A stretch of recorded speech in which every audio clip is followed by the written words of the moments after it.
Somos Bonita Radio. Síguenos en youtube.tv Diagonal Channel Diagonal Bonita Radio, en bonitaradio.net, facebook.com Diagonal Bonita Radio y en Twitter, Bonita-Radio. En línea con tu mundo. Las expresiones vertidas en el siguiente programa no representan necesariamente la opinión de Bonita Radio. Las opiniones son exclusivas de sus autores. Se pone el sol en Borinquen. Son las 6 de la tarde. Desde San Juan, Puerto Rico, a través de Bonita Radio, comienza su programa de letras. Un espacio protagonizado por la palabra escrita. Soy Rubis Camacho y escribo porque la realidad es insuficiente y a veces porque me agota la cordura. Bienvenidos a De Letras. Muy buenas tardes, amigos y amigas. La casa en que vivo no tiene dirección. Es el nombre del libro de relatos del que hablaremos en la tarde de hoy en su programa de letras a través de Bonita Radio. El autor de este libro maravilloso se llama Hugo Rodríguez Díaz y está con nosotros aquí. Bienvenido, Hugo. Muchas gracias por invitarme. Es un placer para mí estar aquí, así que un saludo para ti y para todos los que nos están escuchando. Qué bueno que aceptaste la invitación. Qué bueno que vienes con esta gran aportación a la literatura puertorriqueña. La casa en que vivo no tiene dirección. ¿Es tu primer libro? Ese es mi primer libro, es correcto. ¿Y qué tiempo te tomó escribir este libro, Hugo? Bueno, la realidad es que el proyecto no comenzó como un libro. Empezó como, me imagino que empiezan todos los libros de cuentos de la gente, una historia aquí, una historia allá, y después uno las reúne en un libro, pero escribir todos esos relatos yo pienso que tomó alrededor de 3 años. Qué interesante. Vamos a hablar en los próximos segmentos, amigos y amigas, de la formación literaria de Hugo Rodríguez Díaz, de cómo comienza su oficio de escritor, pero nos gustaría en este primer segmento hablar un poco de dónde te criaste, qué escuelas formaron tu vida, tu mente como estudiante, como... No?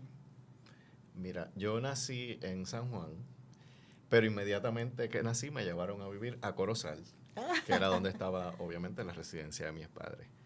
Allí viví hasta los 13 años. De ahí nos mudamos a Bayamón. Y tanto en la casa de Corozal como en la de Bayamón había lo que yo considero un gran lujo. No era una piscina, no era un jacuzzi, era una biblioteca. Ah, maravilloso. Y yo veía a mi padre que era un gran lector y como son los niños, por imitación, me sentaba a su lado y me ponía a leer. Así que desde pequeño tuve esa gran influencia, la cual es obvio que se manifiesta en lo que decidí hacer posteriormente.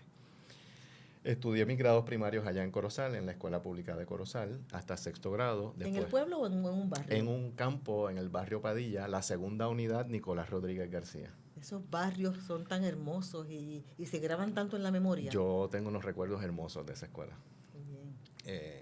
Bien. Creo que una de las cosas que más me ayudaron a mí, cuando yo era pequeño, me dicen que era un problema de disciplina en primer grado. Y en esa escuela, allá en un campo en Padilla, en Corozal, el director fue tan genial que en lugar de mandarme a hacer evaluaciones psicológicas y médicas y ese tipo de cosas que hacen hoy, que no estoy criticando que el que lo necesite lo hagan, tuvo la genialidad de darme unos exámenes y al día siguiente decirme, usted no va a estar más en primer grado, va a estar en segundo. Y de verdad que yo me acuerdo de eso. Recuerdo a mis amigos de esa época. Bueno, pero cuando crecí me mudé a Bayamón, estudié en el Colegio La Salle de Bayamón, de donde me gradué, y de ahí entré en la Universidad de Puerto Rico. Estudié Ciencias Políticas y después estudié Derecho. Las dos cosas en el recinto de Río Piedra de la Universidad de Puerto Rico. Empecé a trabajar como abogado, a los 22 años ya me había graduado. Un niño. Exacto. Una vez estaba en la corte y un abogado me dijo eso mismo, pero ¿qué usted hace aquí si usted es un niño? Bueno. Ajá. Siempre había tenido la inquietud de escribir. A veces salía, recuerdo una noche bien jovencito, yo tendría 17 o 18 años, y salí con mis primos a una fiesta. De la fiesta en que habíamos ido, terminamos en un negocio en la 65 de Infantería y la noche se complicó de tal manera que cuando yo llegué a mi casa, en lugar de acostarme a dormir, escribí un cuento de lo que había sucedido esa noche. Creo que esa es la primera vez que me ha dado con escribir algo tenía muchas cosas inventadas, pero que estaba basado en lo que había pasado esa noche. Ese creo que fue el germen. Y pues después me dediqué a la profesión, me gradué de abogado, etcétera. Y luego retomé, de vez en cuando escribía un relato que tenía guardado, como dice la gente, en una gaveta. Hasta que un día lo saqué y un amigo mío que estudiaba en la maestría en creación literaria, que fue quien se los enseñé, el querido amigo Luis Saldaña, que si nos está oyendo le mando un gran abrazo. Pues Luis es abogado, estudió Derecho conmigo, y una vez teníamos un caso en contra, y reunidos en la oficina de él nos pusimos a hablar de literatura, y al enterarme que él estaba haciendo esto formalmente en la Universidad del Sagrado Corazón, le pedí que si le podía enviar unos cuentos que yo tenía, para que él me diera su opinión. Y Luis fue quien me recomienda, que me dijo, tú eres candidato para seguir esto en serio, yo creo que debes hacer la maestría. Y ahí entré en la maestría en el Sagrado Corazón. Ese fue el principio de eso. Ya veo cómo te llevó la vida. Así mismo. Propongo que regresemos a la escena de la biblioteca, ese gran lujo que había en tu casa cuando tú eras pequeño. ¿Por qué me interesa tanto la escena? Porque es muy interesante. La semana pasada entrevistamos a Patricia Schaefer Rodas. Claro. Roder. Y me hablaba de la experiencia de una biblioteca en su casa y de cómo una gran biblioteca hace para el niño del libro un objeto cotidiano, un objeto que se toca, que se reconoce su olor, ¿verdad? Que es un objeto accesible y maravilloso. Cuando estudiamos, por ejemplo, la biografía de Borges, descubrimos que Borges tenía en su casa, gozaba desde muy niño de una gran biblioteca. Y si recuerdo de manera correcta, su tía tenía una gran biblioteca de libros en inglés. Y esa es una de las razones por las que Borges se movía con comodidad en esos idiomas, ¿verdad? Sí. De modo que escritores que están asociados a bibliotecas en la niñez tienen ¿verdad? Un vínculo. García Márquez cuenta en la biografía de la gran biblioteca que había en su casa y de que una vez le regalaron un diccionario y que él se lo empezó a leer para conocer las palabras. No sé si recuerdas eso. Así que sí, las bibliotecas juegan sin duda un papel muy, muy importante. En mi casa de Corozal yo recuerdo que la biblioteca eran unos tablilleros que habían en el pasillo hacia las habitaciones. Era un pasillo bastante amplio, de manera que en una de las paredes estaba repleta de tablillas con libros. Para salir o entrar del cuarto había que pasar por allí. Tenías que verlos. Y quizás hubieran pasado sin mucha atención, de no ser porque mi padre era un gran lector. Y muchas veces yo lo veía sentado en la mesa del comedor y, como te dije hace un momento, ahora no me acuerdo si es que yo lo molestaba mucho y me daba un libro para que no lo molestara más, pero yo me sentaba al lado de él a leer, al nivel mío, y él no me imponía nada, yo escogía allí lo que quisiera. Cuando nos mudamos a Bayamón, me acuerdo que mi papá mandó a hacer una casa y se contrató un arquitecto y todo este tipo de cosas, y había un salón que era un patio interior. Y cuando yo veo los planos que están un día discutiéndose allí en casa, ya yo estaba en primer año de universidad cuando se estaba barajando ese proyecto, yo le digo a mi papá, ¿y dónde está la biblioteca? Y el salón que iba a ser un patio interior se convirtió en la biblioteca. Qué bien. Sí, así fue. Qué maravilloso. Y qué maravilloso el modelaje de tu padre, ¿no? Ese modelaje, ese ejemplo, ¿verdad? Que hace que el niño pueda ver en el libro lo que es una gran promesa de futuro. Yo recuerdo en mi niñez que en mi casa había una pequeña biblioteca, ¿verdad? No tan grande como yo hubiese deseado, pero por ejemplo yo recuerdo como un recuerdo muy vívido El lomo de Ana Karenina, Sí. de Tolstoy. Entonces era un texto que a los 10 u 11 años yo manoseaba, leía por capítulos como parte de mis lecturas cotidianas. Sí, y entonces sí. esa maravilla, ¿verdad?, de exponerte a ese mundo literario desde muy joven, se lo debemos a los libros. Tú sabes, Rubis, que cuando yo adolescente cayó en mis manos un libro que le regaló un gran amigo a mi papá y se lo había dedicado el doctor Román Selva, que era Las Memorias de Pablo Neruda, Confieso que he vivido. Confieso que he vivido, qué Y joya. yo cogí ese libro y me lo empecé a leer. Y entonces, tú sabes que él fue embajador de Chile en unos países, Sí. en muchos países, desde Francia hasta un sitio que se llama Rangún. Sí, Bueno, pues yo España. cogí un atlas y busqué dónde quedaban esos lugares. Yo viajé el mundo entero con ese libro. Excelente, excelente. Yo leí Confieso que he vivido bastante joven, adolescente, y recuerdo que la primera página de ese libro, que es la descripción del bosque chileno, a mí me hizo detener la lectura y estar horas emocionada y sintiendo que estaba casi ante lo sagrado, porque es una descripción tan maravillosa de ese bosque, de la humedad, de los troncos, de la atmósfera, y yo no sabía que alguien podía escribir con tanto poder y con tanta fuerza. De modo que sí, que puedo entender muy Sí. bien, lo que te provocó, Confieso que he vivido. Háblame un poco del paisaje de Corozal en tu literatura y en la forma en cómo tú miras el mundo. Pues, ¿Qué te rodeaba en esa casa? pues yo me crié en esos primeros 13 años, yo vivía en el campo. Yo vivía en el mismo medio de una finca. En el medio de la finca había una loma y en esa loma estaba mi casa. Tenía caballos, en casa habían animales y era bien feliz allí. Los amigos de la escuela yo los invitaba a jugar a mi casa y todos se impresionaban. Mis primos, que eran todos citadinos de Bayamón, cuando yo venía a Bayamón, era un desastre en la cancha de baloncesto, pero en el campo los desastres eran ellos, ¿no? Muy bien. Luego, pues, cuando me mudo a Bayamón es otra cosa, pero recuerdo con mucho cariño eso, mi vida allá en Corozal, con los animales, con el campo, era otro tipo de vida, más pausado, con más calma. Obviamente estoy hablando de otra época, no era la época ni de los celulares. Yo no sé si yo me veo muy viejo aquí, voy a mirar a la cámara en este momento. No es que quiera confesar más edad de la que tengo, pero no era la época de los celulares, de los 10, de los PlayStations, de ese tipo de cosas que los muchachos usan hoy. Así que un poco entre montar los caballos, hacer las cosas que hacía allí, pues la biblioteca era una gran diversión, ¿no? En mi literatura no sale mucho el paisaje del campo, excepto quizás por lo que tenemos aquí en la mano, uno de los cuentos, que se llama El llanto de su padre. No sé si lo recuerdas. Ese cuento sí tiene algo de mis experiencias de allá, del campo de Corozal. Okay. Se ha dicho que el cuento es ficción, sin embargo, y que el escritor o la escritora puede desprenderse de los elementos de su vida para crear una historia totalmente ajena a su vida.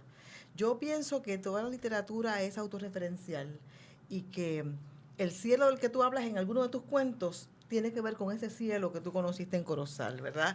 Y que el viento que tú describes en algún momento en uno de tus cuentos tiene que ver con esa imagen y esa experiencia del viento que uno recibió en esos lugares. Y también pienso que la sensibilidad citadina es una y la sensibilidad que se adquiere en la ruralía es otra. Claro. Ni una mejor que la otra, pero yo Claro. pienso que son distintas. Claro. Yo me crié en el campo y siento que fue uno de los grandes regalos de la vida. Eso que tú dices es verdad. En ese cuento que te acabo de decir, yo describo un pasaje en donde un carro, unos personajes van en un vehículo por la carretera desde el campo a la ciudad porque van a llevar a una persona a un hospital. Y la descripción que yo hago de los árboles formando una cúpula sobre la carretera y los rayitos del sol colándose, esa es la carretera que yo vivía allá en Corozal. Exactamente. La vivencia, lo que le pasa a los personajes, pues eso hay mucho invento y hay mucha cosa imaginada, pero la descripción de esa carretera yo la vi. Exactamente, y eso está ahí. Bueno, me indica Marcel que se nos acabó el primer segmento. Vamos a hacer una pausa, amigos y amigas, y regresamos en breve con Hugo Rodríguez Díaz, autor de La casa en que vivo no tiene dirección.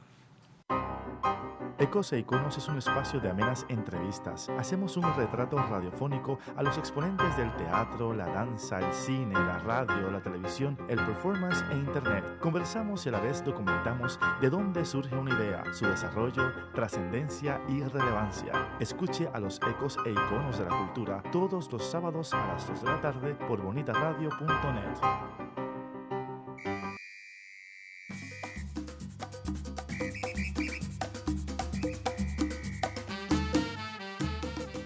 Saludos mis amigos, mi nombre es Oscar Villarini y es para invitarle a que estés conmigo todos los jueves a las 7 de la noche en Musicaliza por Bonita Radio, en línea con tu mundo.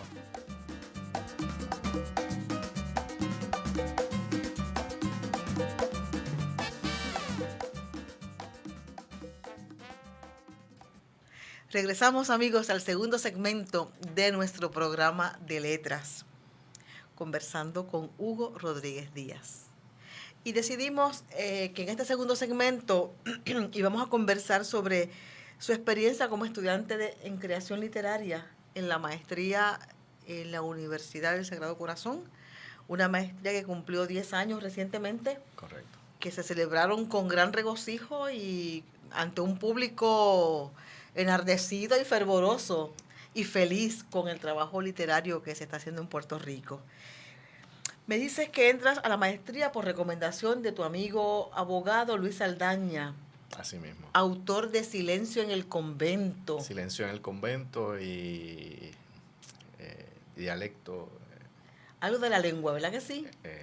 La lengua y otros dialectos. La lengua y otros Así dialectos. que se llama el libro de sí, correcto, cuentos. correcto. Sí. Luis Saldaña publicó, creo que su primer cuento en la primera edición de la revista literaria Letras Nuevas. Y lo recuerdo muy bien porque también publicaron por primera vez uno de mis cuentos. Magnífico. Y estaba La lengua y otros dialectos y estaba mi cuento Pan del Cielo uno detrás del otro. Muy bien. De modo que recuerdo el vínculo con Luis Saldaña. ¿Cuál ha sido tu experiencia, Hugo, en esa maestría? Para mí esa maestría es extraordinaria. Si no lo hubiera vivido, me hubiera sido muy difícil entender que la forma en que entra un individuo a esa maestría y la forma en que sale es tan diferente. Uno le enseñan, ¿verdad? Técnicas literarias que uno las puede haber visto quizás en 20, 30, 40, 50 libros que haya leído, pero a lo mejor hasta que no estás allí te llaman la atención sobre esas técnicas, quizás no te has dado cuenta, o a lo mejor te tomaría demasiado prestarle atención para verlo de la manera como técnica literaria y no como el placer de que me estoy leyendo esto y qué bonito fue como lo leí o qué ingenioso. Ahí te das cuenta qué es lo que el autor hizo. Y en tan solo 2 años, si uno se compara como entró a cómo salió, sin duda alguna hay un efecto dramático bien grande. Los compañeros que uno hace allí es extraordinario, o sea, hacen unos lazos de amistad familia, muy ¿verdad? grandes. Sí. Y los profesores también. Yo, la experiencia mía con todos los profesores, yo traté de escoger profesores que fueran variados. Un taller con Luis López Nieves, otro con Ángela López Borrero, otro con Emilio del Carril, otro con Elidio Latorre. Traté de que fueran diferentes para ver distintos estilos, distintas técnicas. Y la realidad es que todos aportan algo. Es como un tapiz. Y en ese tapiz cada uno aporta una pincelada que es diferente. Y cuando tú terminas esos años, el tapiz salió completo. Muy bien. Para mí fue extraordinario. Esa conciencia de que lo que uno escribe no es lo que tú puedes explicar de tu texto, sino que tu texto tú lo sueltas al viento y otra gente va a decir qué es lo que ese texto dice. Eso es una cosa de la cual yo no cobré conciencia hasta estar allí. Y me parece extraordinario. Lo creo. En esa experiencia en la maestría, en la que se hace énfasis en la narración, en el cuento particularmente, ¿qué aprendiste sobre el cuento? Si alguien te dice, ahora como estudiante de la maestría, cuando te asomas a un texto, a un cuento, ¿qué tú buscas en un cuento? Bueno, a mí lo más que me gusta es que tenga una estructura que sea novedosa y moderna. Y eso es algo que lo aprendí allí. Hay estructuras que todas están bien, no es que una sea mejor que otra, pero uno aprende a identificar qué le gusta más, ¿no? La estructura moderna, quizás un cuento empezado in media res, en lugar de la tradicional introducción, desarrollo. Ese impacto del in media res me gusta mucho. Y para nuestra audiencia que no estudia creación literaria, que es el in media res. Cuando el cuento comienza con una escena en medio de la situación, no que se van presentando poco a poco una introducción para que uno vaya conociendo a los personajes, sino que se presenta ahí de golpe en una situación que se está desarrollando en el momento. Directamente al conflicto. Exactamente. Directamente al conflicto. Si una luego de mucha lectura descubre las maravillas de ciertos cuentos que nos gustaban tanto, y no es hasta que entendemos la técnica y decimos, Claro. es que la usó tan acertadamente Claro. que compuso una gran pieza. ¿Qué te parece, qué opinión te merece el cuento La Carta de José Luis González? ¿Lo conoces? Fenómeno. Ahí es un cuento muy breve, en media res, ahí está en el medio del conflicto, y ahí no falta nada, pero ahí no sobra nada. Está todo dicho, mejor expresado, está todo mostrado, porque ahí no hay explicaciones. Es una carta que muestra la situación, el autor no explica nada, y cuando uno termina de leer esa carta está todo explicado ahí. Es un texto imperecedero, es un texto Sí. grandioso, de una brevedad, de una precisión, de una intensidad. Los elementos, ¿verdad?, que Sí. enseñan los grandes maestros del cuento, todos están contenidos en la carta de José Luis González. Hablando de José Luis González, ¿qué cuentistas puertorriqueños llaman tu atención? Pues ese que acabas de mencionar es uno de los que más llama mi atención. José Luis González. De la historia de la cuentística de Puerto Rico, José Luis González es uno de los que más me ha gustado de los escritores en la historia, ¿verdad? Hay otros modernos que también me han gustado mucho, pero si queremos ir a remontarnos hacia atrás, José Luis González, La Carta, en una caja de plomo que no se podía abrir, en el fondo del caño hay un negrito. Claro. Hay unos clásicos que no en balde son clásicos, es que Sí, tienen sí. que serlo porque son extraordinarios. Me acuerdo que cuando leí Seba me impresionó muchísimo, y después cuando conocí la historia de lo que sucedió en Claridad y el efecto que tuvo en la sociedad puertorriqueña, pues más todavía. Fui discípulo en la Universidad de Puerto Rico de Ana Lidia Vega, que fue mi maestra de francés cuando estaba en bachillerato. Maravilloso. Y ya la conocía como escritora, y obviamente al conocerla personalmente pues me interesé más en conocer sus textos. Ahí, a través de los textos de ella, conozco también a Carmen Lugo Filippi, que habían escrito un libro en conjunto. Gardo Rodríguez Juliá es un autor que me gusta muchísimo. Ese sentido del humor mordaz, sarcástico, me gusta mucho. Muy bien, muy bien. Ya veo que te paseas entre los buenos escritores de la literatura puertorriqueña, y estoy muy de acuerdo contigo. ¿Me permites que te diga algo Claro más? que sí. No es que quiera echar loas y que parezca que es una elogio, pero en la maestría hay unos escritores modernos, nuevos, que escriben maravillosamente bien, muy buenos, que tienen unos cuentos que no me cabe duda que en un par de años la gente hablará de ellos como yo estoy hablando de los que menciono aquí. Estoy de acuerdo contigo. Yo he visto, sobre todo en la antología que se publicó para la celebración de los 10 años Sí. de la maestría, que la tengo como libro de cabecera. Yo las también. noches. Voy disfrutando despacio, cuento por cuento, y descubriendo el dominio de la técnica, Así mismo. la originalidad del tema, la forma en que se plantea tal vez un tema ya bastante manoseado, pero se plantea con tanta originalidad Claro. que lo convierte en otra cosa. Ha sido una experiencia, estoy muy de acuerdo contigo, muy grata.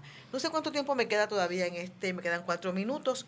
A mí me gustaría entonces comenzar a hablar en este segmento sobre el libro de Hugo Rodríguez Díaz, La casa en que vivo no tiene dirección.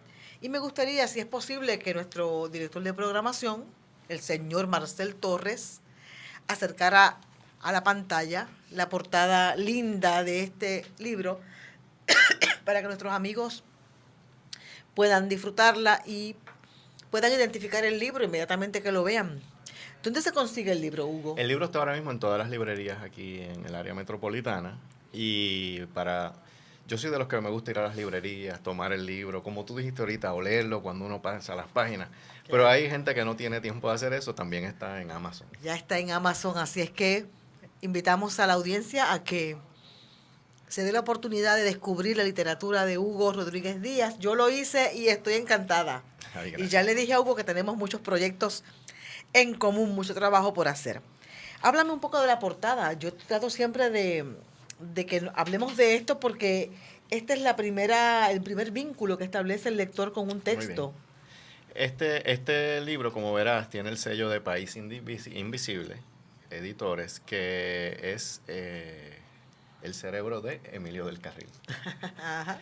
Así que esta portada, la concepción artística, la hizo completamente, el crédito de esto es de Emilio. Él escogió la foto que debía, las fotos, porque aunque parece un solo paisaje, ahí hay 3 fotos puestas unas encima de las otras. Sí, así mismo es. Wow. Hay una foto que es el paisaje de la casa con el cielo y el campo, hay otra segunda foto que es el buzón, y hay una que quizás hay que afinar el ojo un poquito, que es una telaraña en la puerta del buzón. Haciendo la referencia, pues si la casa que vivo no tiene dirección, no puede recibir cartas, ¿verdad? Está maravilloso. Sí. Está maravilloso el detalle. Eso es todo obra de Emilio. Muy A él propio le de debo, Emilio del sí. Carril. Muy propio, muy detallista, muy estético en su trabajo, muy estético. A mí me parece la portada, ya ustedes la vieron en pantalla, amigos y amigas. A mí la portada me evoca una nostalgia.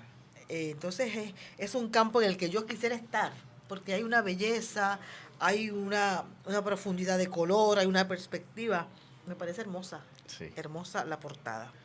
¿Y tú estuviste de acuerdo con las recomendaciones de...? Sí. Hice un par de comentarios menores, pero el crédito completo es de Emilio. Hermosa, una hermosa portada. ¿Cuántos cuentos están contenidos en este libro? Este libro tiene 15 cuentos de distinta extensión. El más corto tiene 2 páginas y el más largo tiene alrededor de 10 u 11 páginas. Y se publicó exactamente en el 2000... Acaba de salir hace poco, 14. en septiembre del 2014. 2014. Sí. Muy bien, o sea que este libro irá a los certámenes del PEN el próximo año, Así mismo, así mismo. si todo fluye bien. Entonces, antes de que entremos a leer tu texto, tal vez en el próximo segmento, ¿cómo ha reaccionado tu familia a este libro?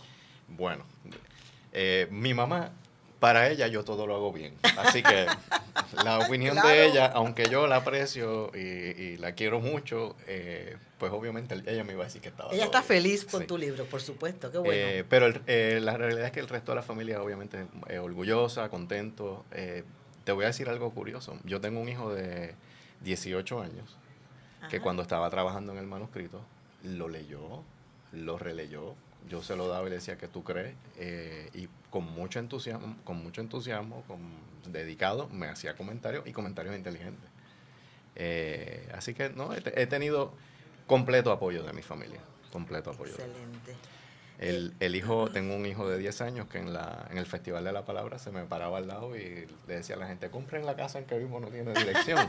Muy bien. ¡Qué maravilla! Tienes un promotor ahí Sí. en tu casa.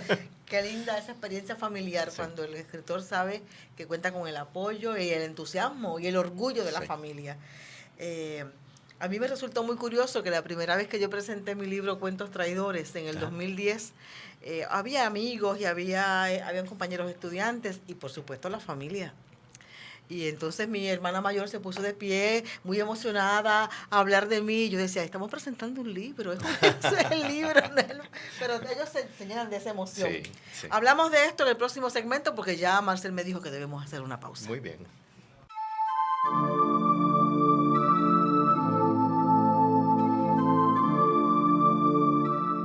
La vía al crecimiento es universal. Gisela López abre un espacio para que puedas tener acceso a los temas de la espiritualidad desde sus distintas manifestaciones. 2 miércoles al mes a las 7 de la noche. Por aquí, por Bonita Radio, en línea con tu mundo.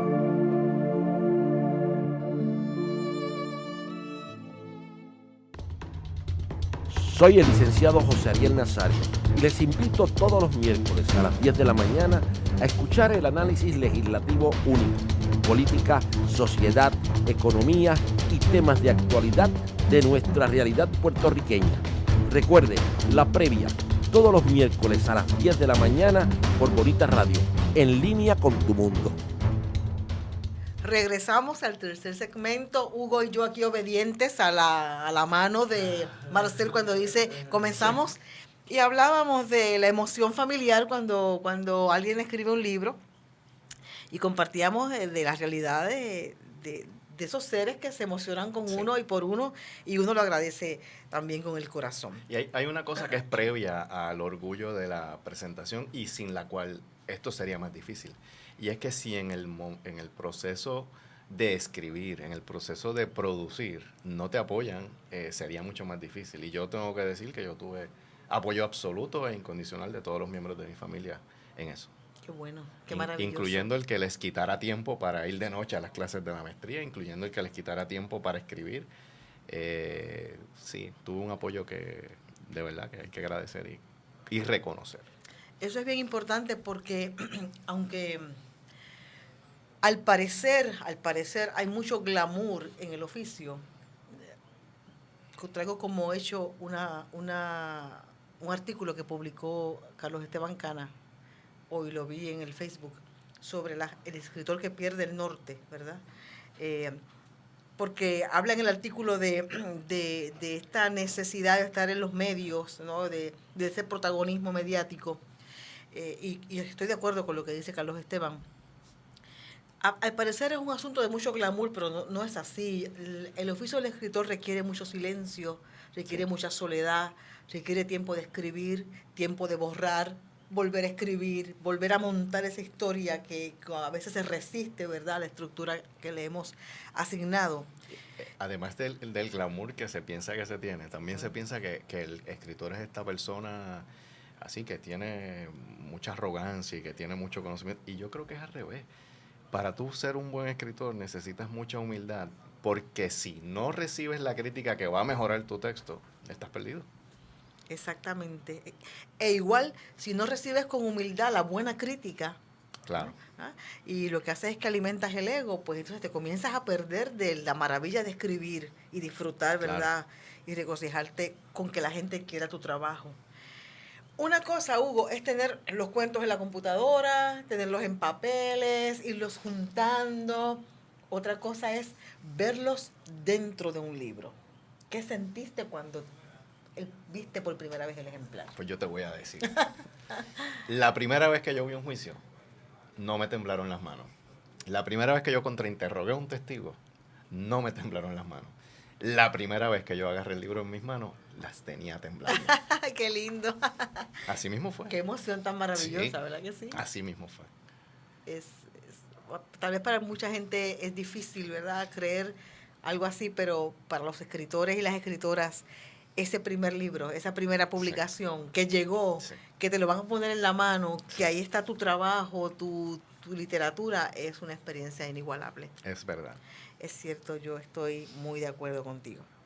Bueno, Hugo, ¿y qué tal si buscamos en tu libro un cuento para que compartas con nuestra audiencia? Claro que sí. ¿Tienes alguno de preferencia que te gustaría? Y puedan escuchar. Yo me gustaría que leyeras Elegía del Pastor Vivas, porque me parece un cuento del que podemos conversar muy ¿Cómo no? Seguro. Se titula Elegía del Pastor Vivas. Tiene un epígrafe que dice así: la piedad es el sello de las almas escogidas, y es de José Martí. El cuento comienza de la siguiente forma. Repitan conmigo el Salmo 23, que ha dado consuelo a tantos cristianos a través del tiempo. Continuaste diciendo desde un atril ubicado al lado del pequeño ataúd blanco. No necesitabas micrófono, porque la capilla de la funeraria era pequeña. Tu voz era potente. A pesar de que al fondo había un ruidoso acondicionador de aire, tus palabras se escuchaban con claridad en las 5 filas de sillas plegables de metal que se sucedían hasta el final del salón y en el sofá ubicado al frente. El sofá se reservaba para los familiares más cercanos del muerto, de ordinario la viuda. Pero en este velorio no había viuda. Al llegar al tanatorio, confirmaste los cálculos que habías hecho sobre el público al que te ibas a dirigir. Familiares desconsolados y amigos sin saber cómo expresar solidaridad. Por eso elegiste ese salmo. No fue difícil preparar el discurso. Después de todo, conocías a los asistentes porque eran parte de la feligresía habitual de tu templo. Además, habías seguido de cerca el avance progresivo de la enfermedad de Cristian. Aunque sabías que Dios no lo curaría, más de una vez oraste por su salud en visitas al hospital y a la casa. Mantenerle viva la esperanza no había sido un acto de engaño, sino de piedad. No te gustaban las funerarias, con sus decoraciones de candelabros, los acondicionadores de aire a una temperatura demasiado baja y el olor a flores muertas.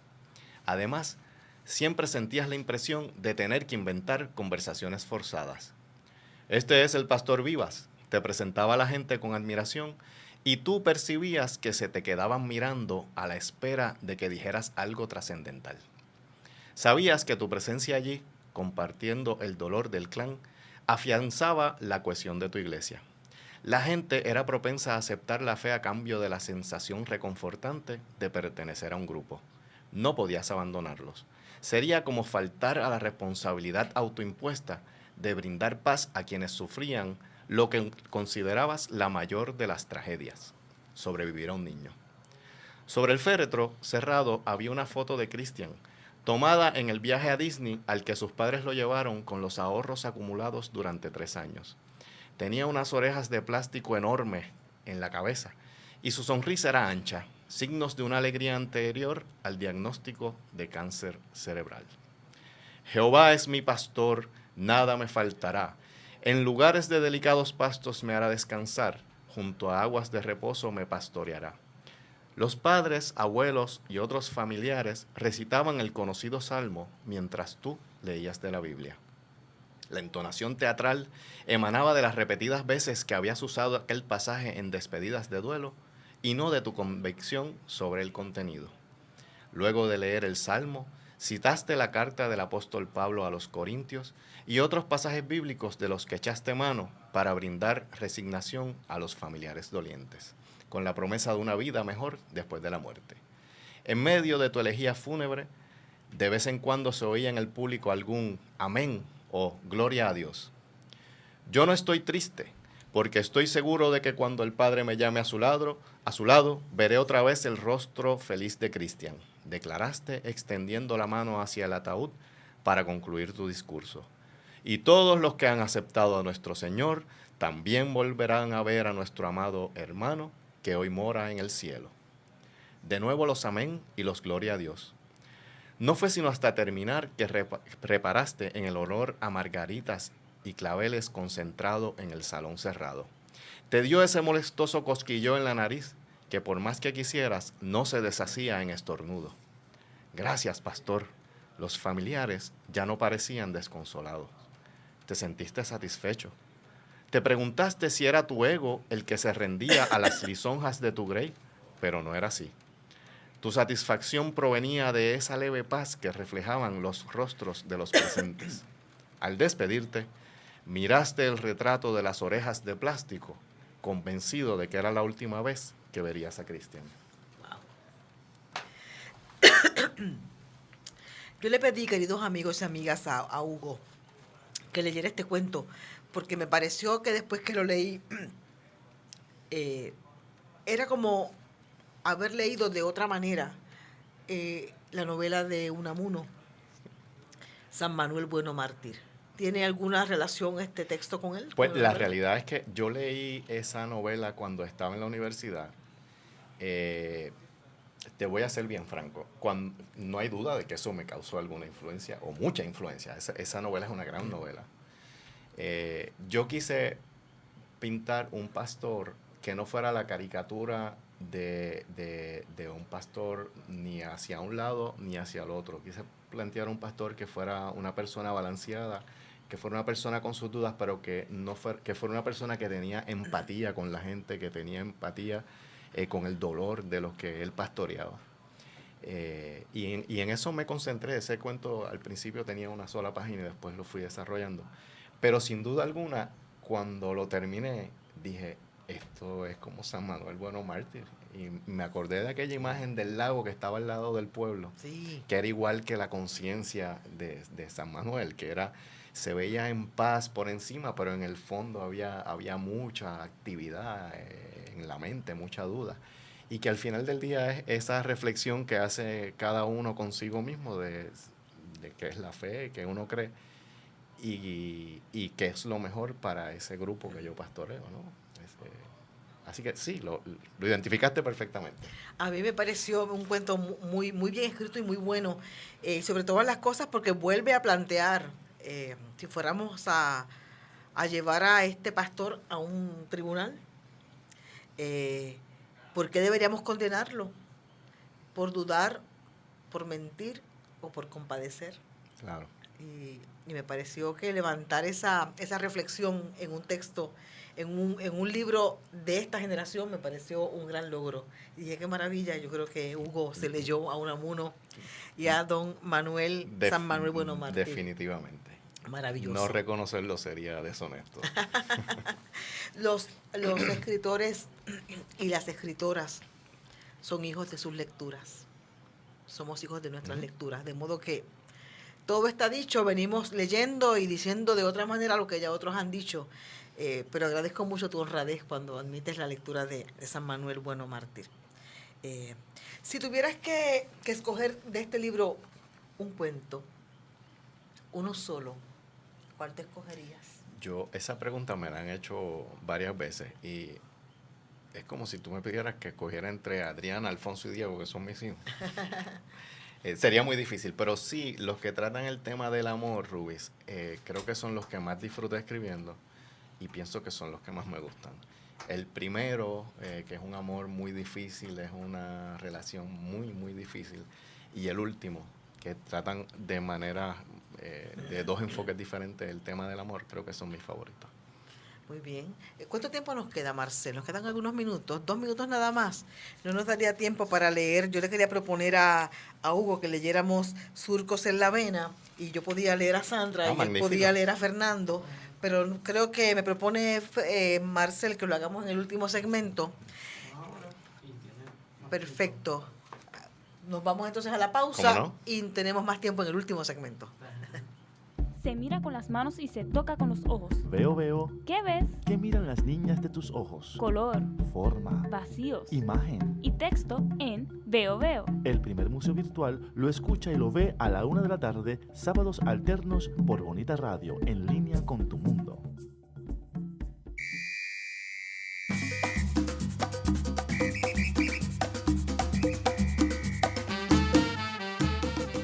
Saludos mis amigos, mi nombre es Oscar Villarini y es para invitarle a que estés conmigo todos los jueves a las 7 de la noche en Musicaliza por Bonita Radio, en línea con tu mundo.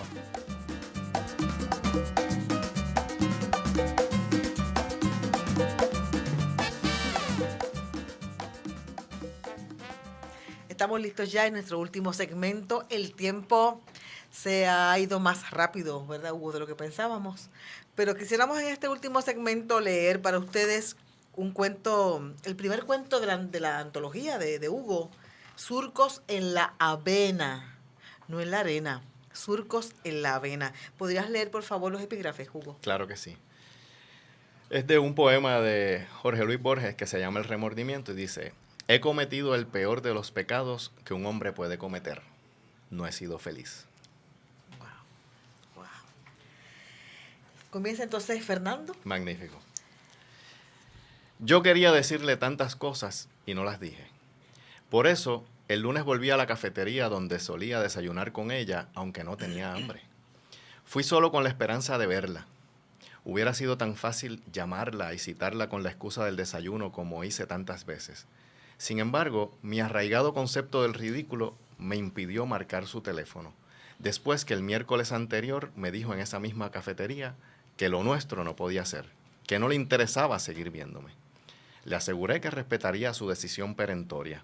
Sabía que mi promesa sería difícil de cumplir, pues en los últimos meses no había pasado un solo día en que no pensara en ella. No verla provocaba en mí una ansiedad que me distraía los pensamientos y debilitaba la voluntad.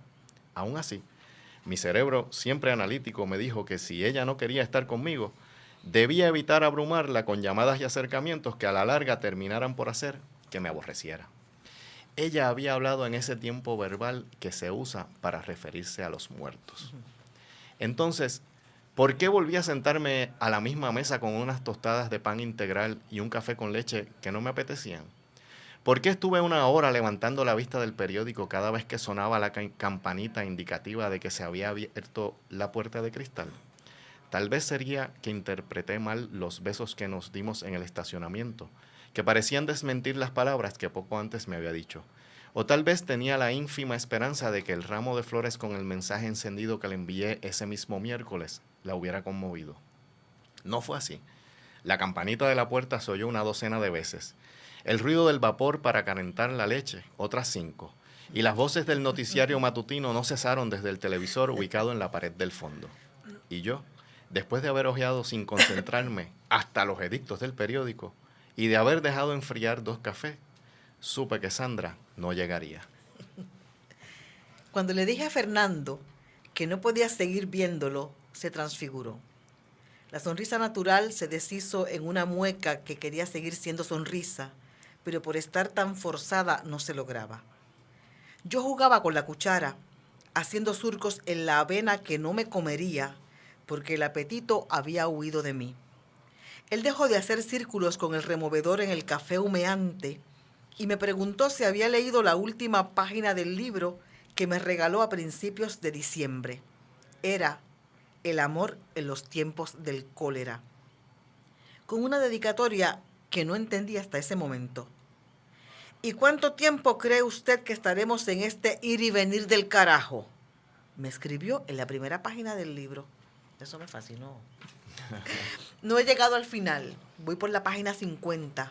Respondí con un poco de vergüenza, ya que tenía el libro desde hacía 2 meses.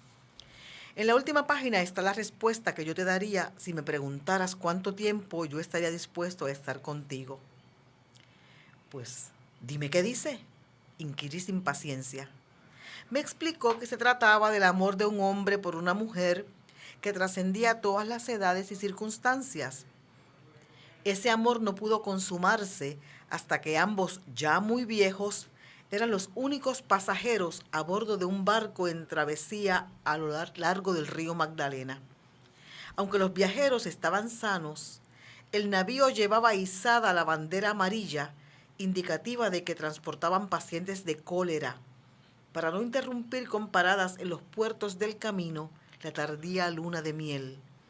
Al terminar el trayecto en una dirección, el protagonista ordenó al capitán que hiciera el viaje de regreso. Entonces el capitán le hizo la misma pregunta de la dedicatoria.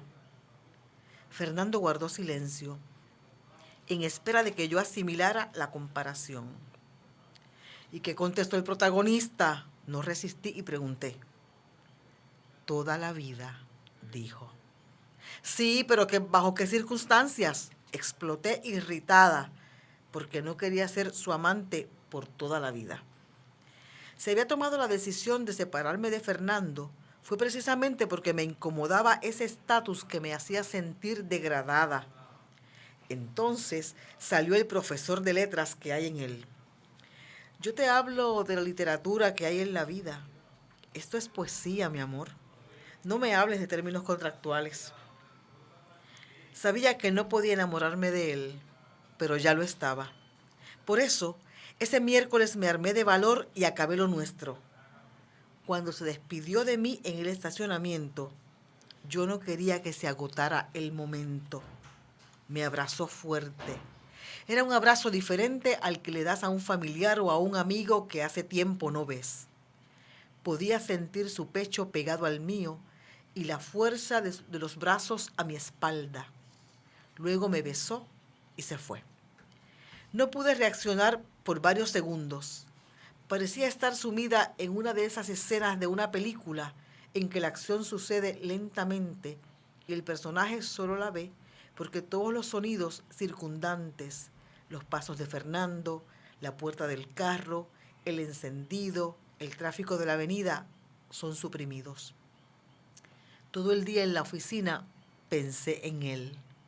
Me vi tentada a llamarlo para decirle que lo tenía en mi pensamiento, pero no lo hice. Después que logré decirle que terminábamos, no podía retroceder. Además, me desconcertaba su impasibilidad. Si tanto me quería, ¿por qué aceptaba mi decisión de apartarnos? Si sus palabras eran sinceras, ¿por qué no hacía un gesto para luchar por mi amor? Varios días antes de que Sandra pusiera fin a nuestra relación, le dije a mi esposa que debíamos hablar seriamente sobre nuestro matrimonio. Ella estaba sentada frente al televisor viendo un programa en donde una familia se había ganado como premio la remodelación de su hogar. A través de una hora se mostraba el paso frenético de la brigada de constructores y decoradores por aquella casa desvencijada, ya que debían culminar la ambiciosa reconstrucción en una semana. Me senté a su lado y tomé de la mesa de centro una foto de pareja que nos hicimos cuando estuvimos de crucero por el Mediterráneo. Era el retrato típico de los viajes, con el paisaje de una ciudad costera europea y un crepúsculo de fondo. Los rostros sonrientes que me miraban no parecían de 6 años atrás, sino de 6 siglos. Mi esposa no despegó la mirada de la pantalla del televisor y solo cuando llegó la pausa comercial se dirigió a mí. ¿Qué pasa con nuestro matrimonio?, preguntó sin mirarme. Nada, después hablamos, contesté, al darme cuenta de que la familia que recibía toda clase de lujos cortesía de la cadena televisiva era dueña de la atención que mi tema requería. En las últimas semanas yo no tenía paciencia y utilizaba cualquier pretexto para armar una pelea en casa. Claro, eran solo excusas para poder salir y correr a los brazos de Sandra. Sé que es una frase gastada, pero en mi caso era cierta. El corazón, el apremio impostergable de la pasión, los momentos felices que vivía con ella y la rutina implacable del matrimonio fueron como la Dalila que cortó los cabellos a mi cerebro de catedrático. Había resuelto divorciarme. Venía pensándolo hacía semanas, pero al fin había tomado la decisión y estaba ilusionado con el momento de decírselo a Sandra. Es verdad que ella nunca me lo había pedido, al menos no de manera directa. Me hace falta los fines de semana, o pasé todo el fin de semana solita. Eran sus reproches camuflados en un tono de voz condescendientes. El martes en la noche, cuando salí de impartir mi curso de literatura hispanoamericana, decidí pasar por el Le Bistro, el lugar donde la conocí, a ver si por casualidad la encontraba. Su carro no estaba. Aún así entré y me tomé 2 tragos de vodka antes de seguir para casa. Los necesitaba. La prosa enrevesada de Sama Lima que acababa de discutir en el aula y mi situación con Sandra requerían una dosis etílica. Cuando llegué a casa, mi esposa preguntó por mi flagrante tufo alcohol e hizo un reclamo sobre la conversación que teníamos pendiente desde hacía una semana. Pensé que no era el momento apropiado. Exageré mi coraje para no hablar. La rabia no era realmente con mi esposa, sino conmigo. Bien. No podemos terminar el cuento, que está maravilloso, pero le invitamos a que ustedes continúen leyendo el cuento En la casa que vivo no tiene dirección. Para efectos de este cuento, Hugo, ¿qué tú buscabas? Yo quise traer una historia un conflicto evidente, ¿no? Hay 2 personas que se aman, que tienen una situación difícil y que no pueden encontrarse. Y quise traerlo de una manera que resultara impactante y a la vez que tuviera algo de ironía en el conflicto. Y por eso es que se trata de esa manera. Muy bien. Y, claro, el final es impredecible. Les recomendamos que lo lean. Que los amigos no van a saber a lo que me refiero de la ironía hasta que lleguen al final. Claro, a mí me encanta ese cuento porque es un cuento contado desde 2 puntos de vista, contados en primera persona, pero son 2 narradores contando la historia desde su lado. Eso me pareció muy ingenioso y recomiendo que lean el cuento. ¿Qué esperamos de ti este próximo año? ¿Qué vas a estar haciendo en la literatura? Pues estoy escribiendo una novela que es la que voy a presentar como tesis de la maestría en creación literaria. Espero terminarla pronto, así que eso es lo que mantiene ahora mi mente ocupada en la literatura. Muy bien. Y cuando la publiques, De Letras está aquí para recibirte y que hablemos de tu novela. Muchas gracias. Y de tu trabajo literario. Estamos ya cerrando nuestro programa. Gracias al escritor Hugo Rodríguez Díaz por su trabajo, por su compromiso con la literatura puertorriqueña. Nos despedimos hasta el próximo jueves. Somos Bonita Radio. Síguenos en youtube.tv, Diagonal Channel, Diagonal Bonita Radio, en bonitaradio.net, facebook.com/Bonita Radio y en Twitter, Bonita-Radio.